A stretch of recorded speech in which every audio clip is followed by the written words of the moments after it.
Hello everyone, welcome back to my YouTube channel. आज जो मैं आपके लिए वीडियो लेके आई हूँ वो है ब्लड और उसके मेजर कंपोनेंट्स के रिलेटेड। तो चलिए स्टार्ट करते हैं वीडियो को। एज यू ऑल नो कि हमारी बॉडी में जो पंप है वो बेसिकली हम हार्ट को बोलते हैं। हार्ट का क्या काम होता है कि वो हमारी बॉडी में आर्टरीज और कैपिलरीज के थ्रू हर हार्ट से ब्लड लेता है, वो आर्टरीज और कैपिलरीज के थ्रू हमारे पूरे बॉडी पार्ट्स तक पहुंचाता है और वापस रिटर्न लेता है उस ब्लड को वाया वेन्स। सर्कुलेशन में क्या होता है कि हमारे जो लंग्स हैं वो ऑक्सीजनेटेड ब्लड जो है वो हमारी पूरी बॉडी पार्ट्स को पहुंचाते हैं और डीऑक्सीजनेटेड ब्लड जो है वो ले लेते हैं ताकि जो कार्बन डाइऑक्साइड है वो एक्सहेल आउट हो सके। अब हमारी बॉडी में जितना बड़ा एनिमल उतना ज़्यादा उसमें ब्लड होगा और जो एनिमल्स हमारे हाइट अल्टीट्यूड्स में रहते होंगे उनमें हम देखते हैं कि उनमें ज़्यादा ब्लड होता है। क्यों? क्योंकि हाई अल्टीट्यूड्स में एयर में ऑक्सीजन की बहुत ज़्यादा कमी होती है और वहाँ पर ज़्यादा ब्लड की ज़रूरत पड़ती है ताकि जो हमारा ऑक्सीजन है उसकी डिमांड्स को बॉडी पूरा कर सके। तो इस वजह से जो एनिमल्स हमारे हाई अल्टीट्यूड्स पे रहते हैं उनमें ज़्यादा ब्लड देखा जाता है।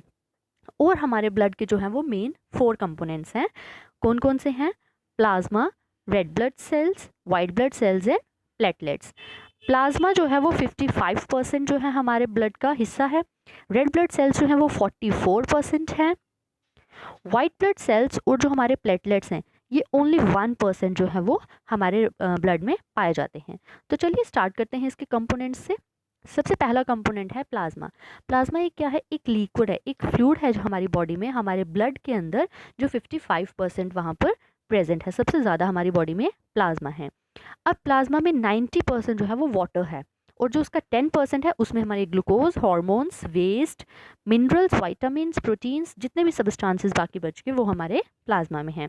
प्लाज्मा अप टू 50 to 60% हमारी ब्लड में बाय वॉल्यूम प्रेजेंट है।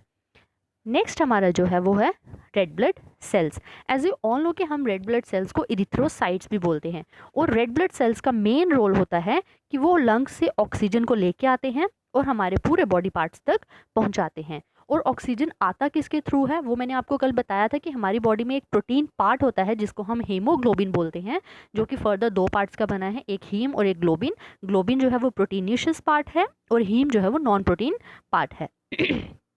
ऑक्सीजन हमारी बॉडी में किसके थ्रू आता है? By haemoglobin. अब हमारा जो रेड ब्लड सेल्स है वो बनते कहाँ पे हैं? मैंने आपको बताया था कि वो हमारे बोन मैरो में बनते हैं।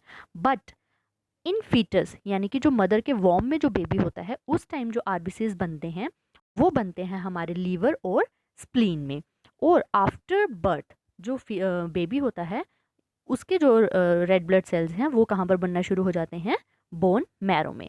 अब formation of red blood cells को हम बोलते हैं इरिथ्रोपोइसिस, यानी कि formation of red blood sales के बनने के प्रोसेस को हम बोलते हैं इरिथ्रोपोइसिस।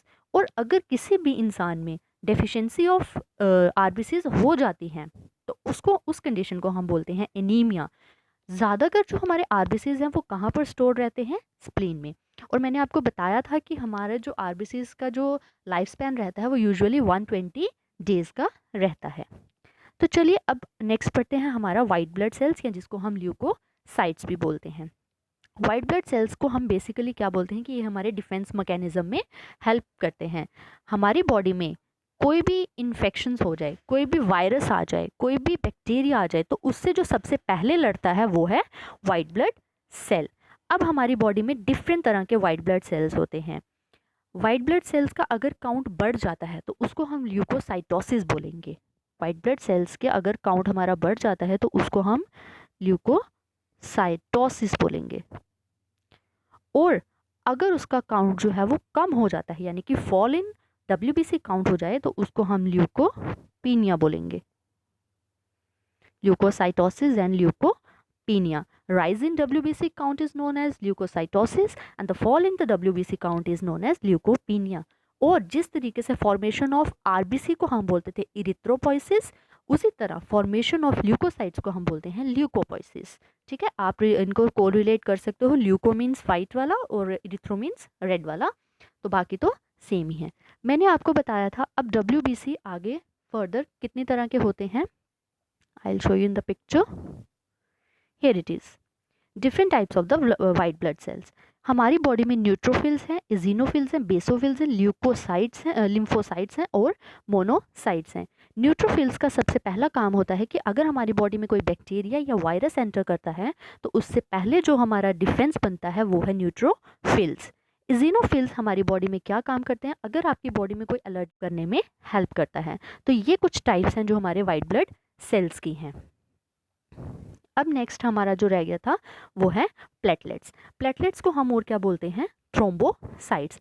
प्लेटलेट्स बेसिकली हैं क्या, अगर हमारी बॉडी में प्लेटलेट्स ना हो तो हमारी बॉडी में जो ब्लड है वो क्लॉट नहीं करेगा, ब्लड नहीं रुकेगा, और अगर आपको कहीं बाय चांस कोई इंजरी आ जाए तो वो ब्लड वहाँ से निकलता जाएगा जिसकी वजह से डेथ भी हो सकती है। तो इसलिए प्लेटलेट्स का हमारी बॉडी में बहुत इंपॉर्टेंट रोल है और इनको हम थ्रोम्बोसाइट्स भी बोलते हैं।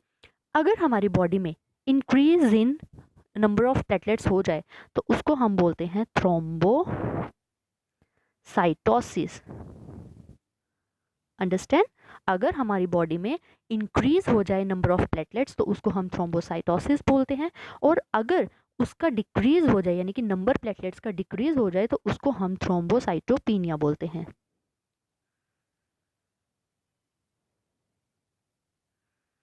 Thrombocytopenia. Okay, increase in the number of platelets is known as thrombocytosis, and the decrease in the number of platelets is known as thrombocytopenia. So ये कुछ पार्ट्स हैं हमारी ब्लड के जो हमारी बॉडी में बहुत इंपॉर्टेंट रोल प्ले करते हैं। आप यहाँ से पिक्चर से भी देख सकते हैं कि इसमें जो येलो फ्लूइड आपको दिख रहा है ये है हमारा प्लाज्मा।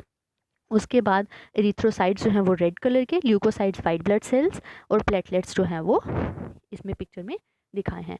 अब अगर हम बात करें कि हमारी बॉडी में ब्लड का क्या रोल है, तो मिलियंस ऑफ फंक्शंस हैं जो हमारी बॉडी में हमारा ब्लड रोल प्ले करता है। ट्रांसपोर्ट ऑफ ऑक्सीजन हो जाए, ट्रांसपोर्ट ऑफ कार्बन डाइऑक्साइड हो जाए, या फिर ट्रांसपोर्ट करना हो हमारे वेस्ट प्रोडक्ट्स को हमारे लीवर से हमारे अदर बॉडी पार्ट्स तक बाया किडनी, ठीक है। Transport of hormones, as you all know कि जो एंडोक्राइन ग्लैंड्स होते हैं वो सीधे हमारे हार्मोन्स को कहाँ पर रिलीज आउट करते हैं, हमारे ब्लड में, और हमारा ब्लड आगे उनको टारगेट ऑर्गन्स तक लेके जाता है। सप्लाई ऑफ रॉ मटेरियल्स करनी हो, या फिर वाटर बैलेंस हमारी बॉडी में उसको रेगुलेट करना हो, पीएच हमारी बॉडी में जो रेगुलेट करता है वो भी ब्लड है, बॉडी टेम्परेचर का रेगुलेशन जो है वो भी ब्लड करता है, या फिर अगर ब्लड लॉस होने से बचाना है हमारी बॉडी में, वो भी कौन करता है, ब्लड, क्योंकि मैंने आपको बताया ब्लड में प्लेटलेट्स होते हैं वो ब्लड लॉस को रोकते हैं हमारी बॉडी में। इम्यूनिटी कौन बनाता है, ब्लड बनाता है बाय मेकिंग एंटीबॉडीज़, या फिर हमारी बॉडी में जो हमारी लिम्फ फॉर्मेशन है वो भी कौन करता है, ब्लड करता है। तो ये सारे फंक्शंस हैं जो हमारी बॉडी में हमारा ब्लड जो है वो रोल प्ले करता है। So this is all about the blood and its major components and its function. If you like the video please like, share and subscribe to my channel, and stay tuned for the next video. Thank you.